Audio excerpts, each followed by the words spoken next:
So let me ask you, Congressman Rogers, it has been averred by a senior White House official, unnamed, that Benjamin Netanyahu is chicken bleep.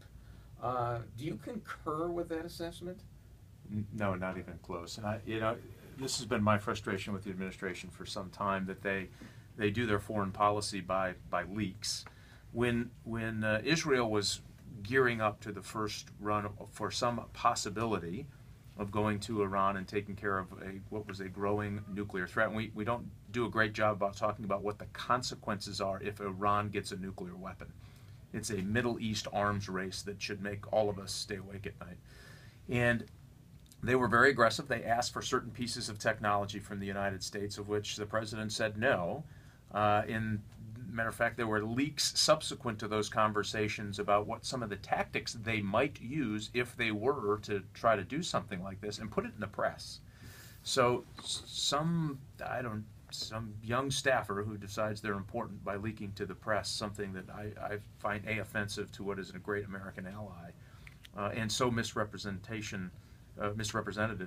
of what actually took place is, I think, is unconscionable. Well, John Kerry's still learning, so give him a chance. I thought it was Valerie Jarrett. And and to be fair, the president said a mean thing about the State Department designated terrorist organization Hamas when he said they were acting irresponsibly. So he's just trying to kind of level it off by now saying a mean thing about Netanyahu. You see, that's the balance he strikes in the Middle East. But what should concern us most about this, think of this. This tells you at the low level of this relationship right now between the United States and Israel. That's dangerous for us. You know that the Arabs in Israel is the only place you can go get an education, that women can equally participate in society is in Israel. And some notion that we're going to walk away from our best ally and have this very lowbrow public leaking discussion in order to try to slap around a prime minister of an ally it's just unbelievable how far we've come. But it looks like by calling him that, what they were saying is that no way Netanyahu was going to attack Iran, and the window was really closed on that. And now Israel's backed into a corner, and basically we're going to come up with a deal here, and you're going to have Iran on the cusp of a nuclear weapon, which is the same thing as having it. Is that where we're headed? Well, it certainly appears that way, and I think the administration wants a deal so bad they'd be willing to give away anything in order to get it. That is really concerning. So they've already said, Iran themselves said by these negotiations they had the right to enrich, which was, by the way, the whole goal of this was to stop them enriching anything at any time. They were doing that in violation of the law, so they apparently gave them a pass on that. They gave them the one thing they needed most after these sanctions were starting to bite: cash and access to precious metals.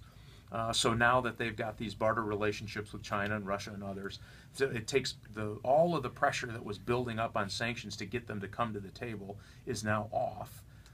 And then you have this almost bizarre thought process that Netanyahu didn't have the courage to go into Iran when he needed to, when the administration was doing everything in their power to push back on Netanyahu to do it in the first place. Well, isn't that the whole little piece of theater here?